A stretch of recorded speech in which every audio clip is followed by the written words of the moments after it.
고난과 인생의 수고가 과연 이제 저주인가? 뭐 이런 생각을 가질 때가 있습니다. 사실 이 고난이라고 하는 것은 오늘 우리의 인생 가운데 좀 피하고 싶은 불청객이지, 대부분 많은 사람들이 그것을 즐기고 환대하지 않습니다. 그런데 성경적인 관점을 보면 이 고난은 오히려 오늘 우리를 연단하고 성화의 가정으로 인도하는 중요한 도구가 된다는 것을 오늘 우리에게 말씀하고 있습니다. 그래서 성경에서의 고난이라고 하는 것은 단순히 그 죄의 결과로서 고난당하는 것으로 끝나는 것이 아니라 하나님의 구속의 계획 안에서 오늘 우리의 신앙과 성품이 성숙해져 가는 그러한 성화의 장소가 된다는 것을 오늘 우리에게 말씀하고 있습니다. 자, 오늘 본문의 말씀은 그런 의미에서 오늘 인간이 고난에 직면하게 된 근본적인 이유가 무엇인지를 오늘 우리에게 말씀하고, 또 이 고난을 통해서 하나님께서 베풀어 주시는 그 구원의 계획이 어떻게 이루어져 가는지 오늘 우리에게 보여주고 있습니다. 그러므로 이 본문은 단순히 인간의 실패 그리고 죄의 결과로서의 고난을 설명하는 것을 넘어서서 그 안에 드러나는 하나님의 놀라운 은혜와 사랑과 또 구속의 시작을 오늘 우리에게 보여주고 있습니다. 아담과 하와의 죄는 인류의 타락을 초래하지만 여러분, 그로 인해서 하나님께서는 새로운 시작과 또 구속을 오늘 우리에게 약속하고 있는 것을 보게 됩니다. 이것을 오늘 우리는 흔히 최초의 복음이다, 그리고 원시 복음이다, 이렇게 말하곤 합니다.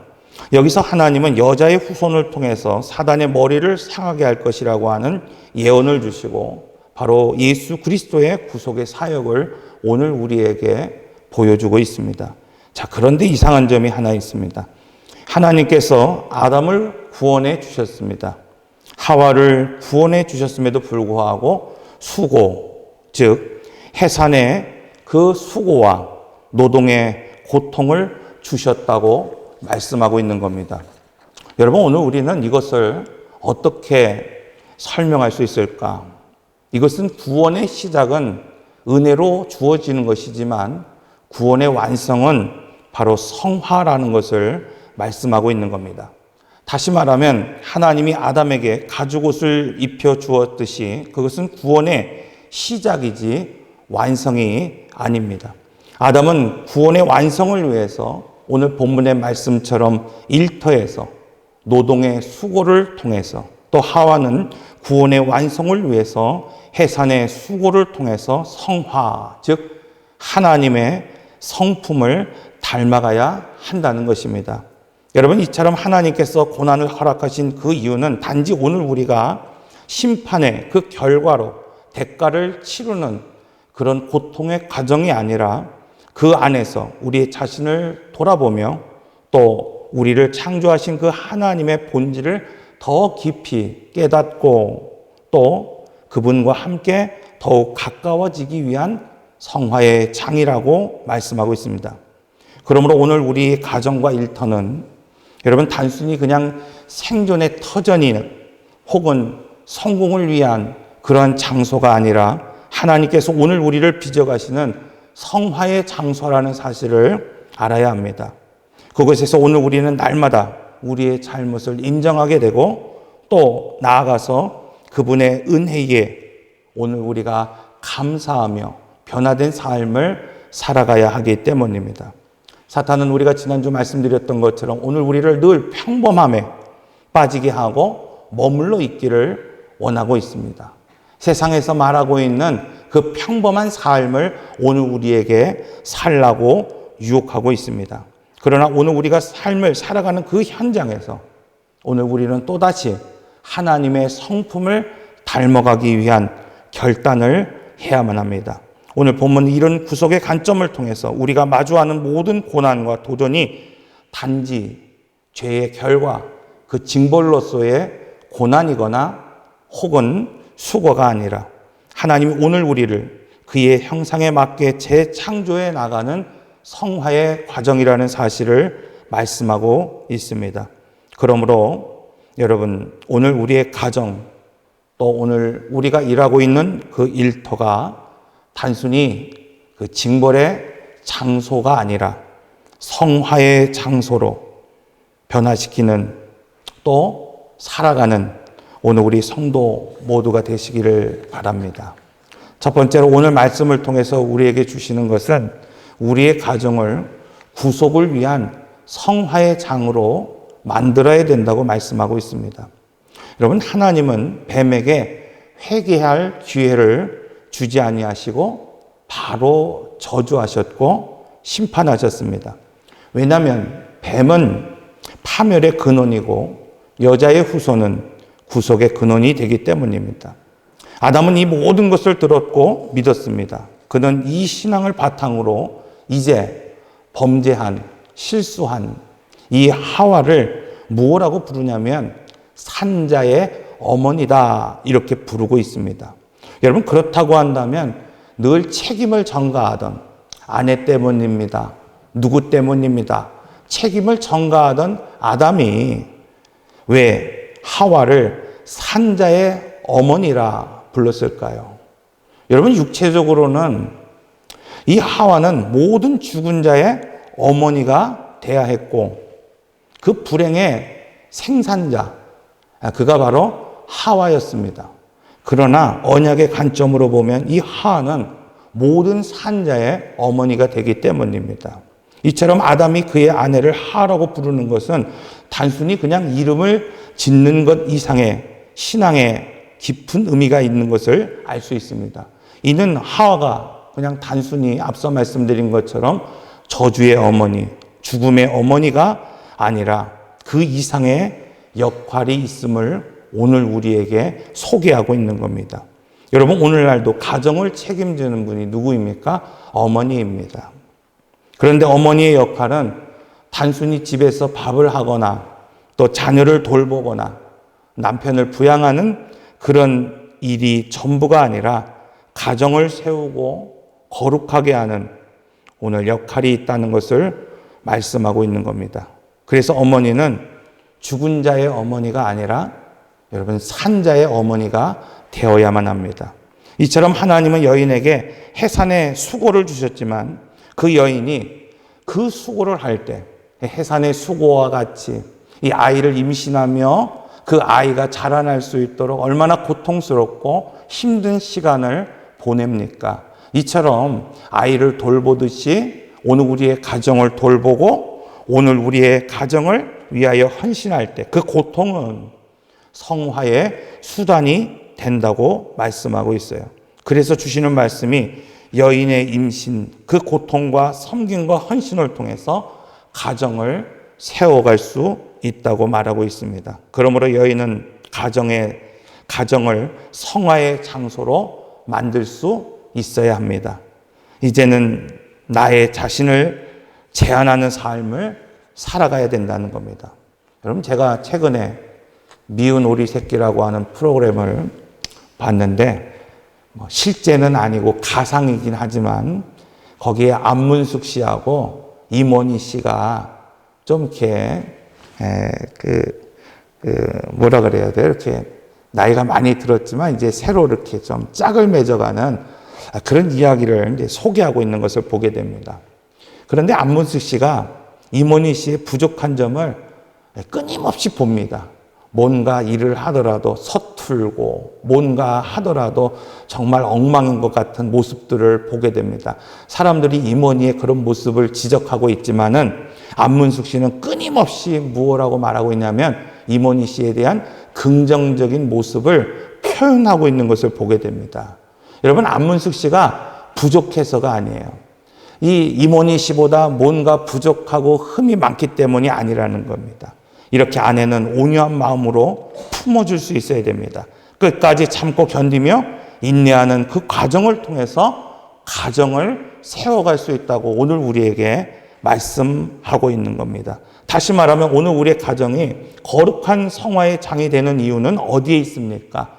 여러분, 그것은 나를 제한한 아내가 있기 때문입니다. 오늘 우리의 가정이 거룩한 하나님의 가정이 되는 이유는 어디에 있습니까? 나를 제한했던 어머니가 오늘 우리의 가정에 있었기 때문이라는 거예요. 언제인지는 모르지만 오늘 우리 어머니도 아내도 아가씨일 때는 몸매를 관리합니다.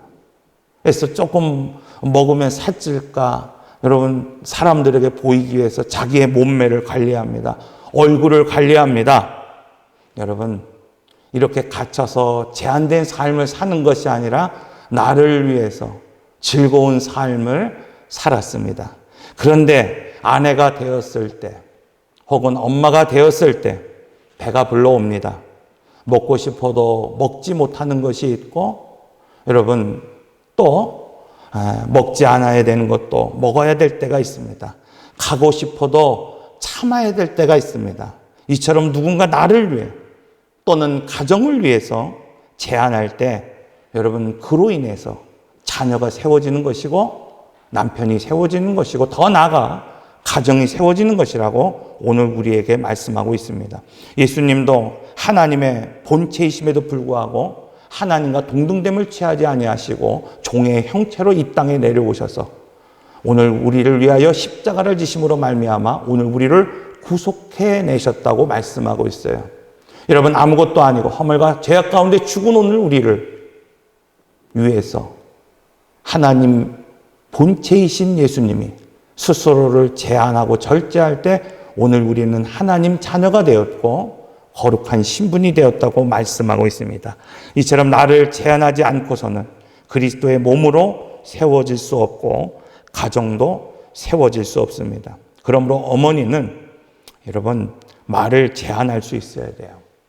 안 좋게 보이는 면이 있을 수 있습니다. 여러분, 아직 성숙하지 못한 자녀의 모습과 행동을 바라보면 안 좋은 면이 드러날 때가 있어요. 여러분, 어느 가정에서는 좀 남편이 실수하고 부족한 면이 보일 때도 있습니다. 그런데 여과 없이 말하고 행동하지 말고 자녀와 남편을 세울 수 있는 말과 행동으로 자신을 절제할 때 여러분, 그것이 자기가 드러나지는 않을지 모르지만 가정이 세워지는 첫 번째 원칙이라고 말하고 있습니다. 두 번째는 겸손하고 온유한 사람이 되어야 됩니다. 여러분, 겸손이라는 것은 남을 나보다 좋게 여기는 것, 낮게 여기는 것을 말하는 것이고, 온유라고 하는 것은 뭐라 그랬습니까? 길들여진 마음이 온유라, 이런 말씀을 드렸어요. 여러분, 상대방의 약점을 품고 존중해 주는 것이 중요합니다.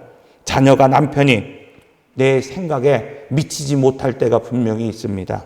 나보다 못할 때가 있지만 존중해 주는 태도가 필요한 거예요. 여러분, 말하지 말라는 것이 아닙니다. 잘못된 것을 오늘 우리가 지적하거나 바로잡지 말라는 것이 아니에요. 실수가 보인다고. 여러분, 남편을 많은 사람들이 보이는 곳에서 혹은 자녀가 보이는 곳에서 여러분 무시하면 여러분 그 가정이 결코 세워질 수가 없다는 거예요. 아무리 그 말이 옳고 바르다 하더라도 가정을 세우기 위해서는 오늘 우리가 온유한 사람이 돼야 되고 겸손한 아내가 돼야 된다는 겁니다. 여러분, 오늘 우리의 자녀도 마찬가지입니다. 오늘 우리의 자녀들이 살다가 보면 실수할 때가 있어요. 그런데 그 자녀의 실수를 모든 아이들이 보는 앞에서 여러분 채찍질하고 까발리듯이 오늘 우리가 우리의 성격을 드러내고 덮어주지 않는다고 한다면 그 자녀가 어떻게 성숙한 신앙으로 성숙한 아이로 자랄 수 있겠냐는 거예요. 그래서 어머니의 마음은 여러분 가정은 세워지지만 때로는 아플 때가 있습니다. 힘들 때도 있습니다. 이것이 바로 제사장의 마음이에요. 이스라엘의 제사장은 이스라엘 백성들의 고난과 어려움과 죄 가운데에서 하나님 앞에 나올 때 그의 죄를 모두 보지만은 신랄하게 까발리지 않습니다. 그것을 품고 하나님 앞에 나아가서 제사를 드립니다. 이것이 바로 어머니의 마음이라는 겁니다. 세 번째는 기다려주는 마음으로 살아가야 된다는 거예요. 이 부모가 자녀를 기다려주고 참고 견디고 품어줄 수 있어야 됩니다. 철들지 않는 남편을 참고 여러분 견디고 품어줄 수 있어야 된다는 겁니다. 누가복음 15장 20절에 이렇게 말하고 있어요. 아직도 거리가 먼데 멀리 저 멀리 지금 아버지가 보고 있는데 아버지가 그를 보고 치근히 여겨 달려가 목을 안고 입을 맞추니 누구에 관한 이야기입니까? 탕자에 관한 이야기예요. 아버지의 생명과 같은 재산을 다 나눠 갖고 그것을 헤프게 다 사용하고 난 이후에 돼지가 먹는 쥐염염을 먹으며 내가 아버지의 집에 종으로 가겠다고 생각하면서 아버지의 집으로 투벅투벅 걸어오는 그 아들을 이 아버지는 지금 뭐예요? 이 아들이 나간 그 순간부터 그 길을 보고 있었다는 거예요. 언제 올까? 그리고 여러분 아무도 알아보지 못하지만 먼 곳에 있는 그 아들을 바라보고 기다리지 않고 달려가 그를 안고 입을 맞추고 가장 좋은 옷을 입혀주었고 잔치를 베풀어 주셨다고 말씀하고 있습니다. 이것이 집을 나간 아들을 기다리는 마음이고 속상하지만 기다려주는 어머니의 마음입니다. 내가 이처럼 의도적으로 여러분 애를 쓰고 하나됨을 위하여 참아내고 견뎌낼 때 가정이 세워집니다. 남편이 사는 겁니다. 사랑하는 성도 여러분, 섬기는 가정이 될 때, 나를 제한하고 돕는 배필이 될 때 그것이 구속의 장, 성화의 장이 됩니다. 이것을 거부하지 말고 여러분 지혜로운 아내가 되어서 남편을 세우는, 가정을 일으켜 세우는, 자녀를 세우는 그런 성화의 장으로 오늘 우리의 가정을 세워가시기를 바랍니다. 두 번째로 오늘 우리가 지금 일하고 있는 이 일터를 성화의 장으로 만들어야 합니다. 자, 오늘 우리는 아담이 에덴에서 쫓겨난 이후에 노동의 저주가 단순한 벌이 아니라 성화의 가정이라는 사실을 함께 나누고자 합니다. 여러분 창세기 3장에서 하나님은 아담에게 그의 죄로 인하여 땅이 저주를 받을 것이라 말씀하셨고 그로 인해서 아담은 평생 땀을 흘려야만 소산을 얻을 수 있게 되었습니다. 이 말씀은 단순히 죄의 결과를 설명하는 것이 아니에요. 오늘 우리는 죄 때문에 죽도록 일을 해야 되고 땅을 파지 않고 개간하지 아니하면 열매를 얻을 수 없는 그런 저주에 빠져서 한평생을 살아가는 것이 결코 아니라는 겁니다. 하나님은 성화의 기회로 이 일터를 삼으라고 오늘 우리에게 말씀하고 있어요. 가끔 고된 일을 하시는 권사님을 걱정하는 제가 그분에게 하는 말이 있습니다. 권사님이 제가 일을 좀 줄이십시오. 이제 그만하십시오. 그러면 그런 말씀을 하세요. 제가 일하지 않으면 목사님 병납니다. 과연 노동이라고 하는 것은 여러분 오늘 우리에게 어떤 의미가 있을까? 아담은 죄로 인해 에덴에서 쫓겨난 이후에 평생 땀을 흘려야 먹고 살게 되었습니다. 여러분 평생 땀을 흘리며 오늘 우리가 살지 않으면 그 땅은 그 가시덤불과 엉겅기를 내며 끊임없이 오늘 우리를 고난으로 채워가기 때문입니다. 그러나 하나님께서는 이 수고를 통해서 아담 자신을 단련하고 그분의 은혜를 깨닫기를 원하고 계십니다. 그런 의미에서 성경은 남자에게 이 직장과 사업체를 성화의 장으로 삼으라고 가르치고 있어요. 에베소서 6장 5절에서 9절의 말씀을 보면 오늘 우리가 직장에 상사를 대할 때 주께 하듯 성실과 진심으로 순종하라고 말씀하고 있습니다. 또 오늘 우리의 밑에 직원들을 대할 때도 그리스도를 대하듯 하라고 말씀하고 있어요. 이것은 우리의 일터가 단순히 생계를 위한 장소가 아니라 하나님의 거룩함을 이루는 성화의 장소가 되어야 된다고 말씀하고 있는 겁니다. 우리가 몸담고 있는 일터는 때로는 죄성이 드러나는 싸움의 장이 되기도 합니다. 그래서 많은 남편분들이 아버지가 직장이 너무 힘들어서 그곳에서의 어떤 관계가 힘들어서 여러분 이 양복 한 편에 늘 사표를 넣고 다닌다는 말이 있습니다. 여러분, 얼마나 힘이 들면 매일 사표를 들여다보고 내놓고 그리고 가족을 생각하면서 다시 한번 집어넣고 살아가는 삶, 그것이 얼마나 고되고 힘든 그것은 오늘 우리가 너무나도 잘 알고 있을 것입니다. 그러나 성경은 이런 상황 가운데서도 오늘 그 일터를 성화의 장소로 만들라고 말씀하고 있습니다. 여러분, 부당한 대우나 불의한 환경 속에서 견디고 참고 일터로 돌아가는 그 과정이 얼마나 힘들고 어렵겠습니까? 바로 그러나 그것이 오늘 우리의 신앙을 세우는 기회라고 말씀하고 있어요. 예를 들어 여러분, 부당한 대우를 받았다고 해서 사표를 내고 신앙과 배치된다고 해서 회사를 떠나는 것이 성경적인 삶을 사는 것처럼 보일 수도 있습니다. 그러나 이는 오히려 성화가 될 수 있는 기회를 놓치는 것이라고 말씀하고 있는 겁니다. 오히려 일터에서 참고 인내하며 하나님의 뜻대로 행동하는 것이 진정으로 성결한 것이고 거룩함을 이루는 과정입니다. 요셉을 보십시오. 여러분, 요셉은 정말 억울하게 정말 사랑받는 아들에서 애굽의 종으로 팔려갔던 사람이에요. 자기가 원해서 종이 된 것도 아닙니다.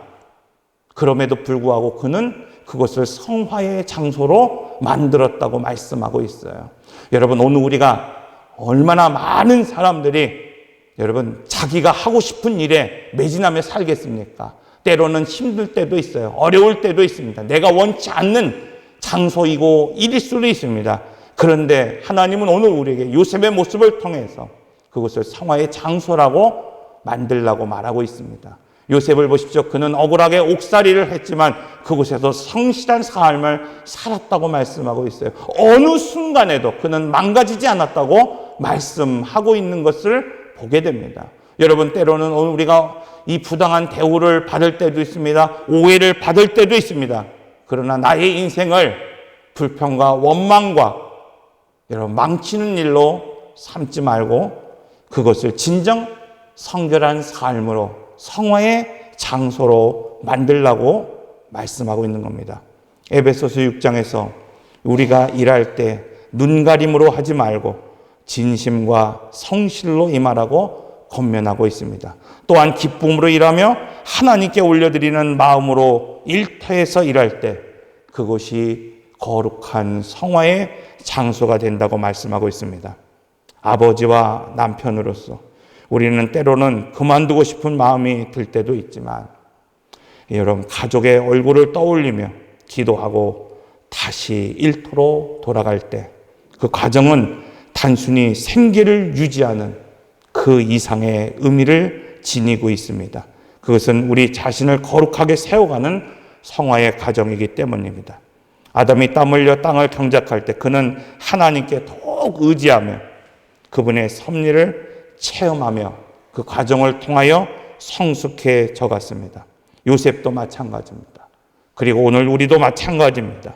직장에서 어려움은 우리를 하나님께로 더 가까이 나가게 하고 우리의 신앙을 깊게 만들기 때문입니다. 그러므로 남자들이 직장에서 수고할 때 그 땀과 노력은 성화의 도구가 되어 하나님 앞에서 더 온전한 모습으로 서게 하는 줄로 믿습니다. 말씀을 정리합니다. 오늘 말씀은 타락한 인간이 하나님의 성품, 하나님의 대행자로 살아가기 원하시는 그 길이 오늘 우리에게 있다고 말씀하고 있어요. 단순히 예수를 믿고 천국 가는 것으로 끝나는 것이 아니라 이 땅에서 하나님의 나라를 또 이 땅에서 거룩한 하나님의 백성으로 살아가기 위해서 가정과 일터라고 하는 것을 오늘 우리에게 주셨다고 말씀하고 있습니다. 그리고 그 가정과 일터를 통해서 오늘 우리는 거룩함을 회복해야 되고 정결함을 회복할 수 있는 그러한 장으로 만들어야 된다고 말하고 있습니다. 그러므로 가정에서 이제 우리는 산자의 어머니가 되어서 나를 제한하고 절제하며 섬길 수 있어야 됩니다. 일터에서 이제 우리는 힘든 과정과 연단이 있지만 사람을 대하는 태도와 성품을 다듬을 수 있어야 됩니다. 이것이 우리가 가정과 사회 성화로 나가는 중요한 지침이 되기 때문입니다. 기도하겠습니다. 사랑과 은혜의 하나님, 저희로 하여금 죽은 자의 어머니가 되지 않게 하시고 산자의 어머니가 되게 하심을 감사드립니다. 죄와 허물로 죽은 우리를 살리시고 그런 우리로 하여금 가정을 통해서 성숙하고 성화되어 하나님의 형상을 회복하기를 원하시는 줄로 믿습니다. 하와가 해산의 고통을 통해 산자의 어미가 되었듯이 이제 저희가 해산의 수고와 고통을 통해서 가정의 산자의 어미가 되기를 원합니다. 나를 제한하고 절제하고 그 가정이 회복되게 하시고 나를 제한하고 절제하며 자녀가 회복되길 원합니다. 사랑과 은혜의 주님, 땀을 흘리며 일할 수 있는 일터를 우리에게 주심을 감사합니다. 일터를 통하여 단지 생존의 도구로만 삼는 것이 아니라 그곳에 있는 사람들 모두를 존중할 수 있는 사람이 되게 하시고 성실하여 즐겁게 일할 수 있는 사람이 되게 하여 주옵소서. 또한 저희와 교제하는 사람들을 대할 때 눈속임으로 대하지 않게 하시고 그리스도를 대하듯 존중하게 하여 주옵소서. 이런 삶을 통하여 이웃을 존중하고 사람을 존중할 수 있는 사람으로 세워지기를 원합니다. 특별히 가정과 일터를 통해 저희로 성숙하고 성화의 장으로 삼아주심을 감사합니다. 이제 이곳에서 하나님의 형상으로 살아가게 하여 주시기를 예수님의 이름으로 기도를 드립니다. 아멘.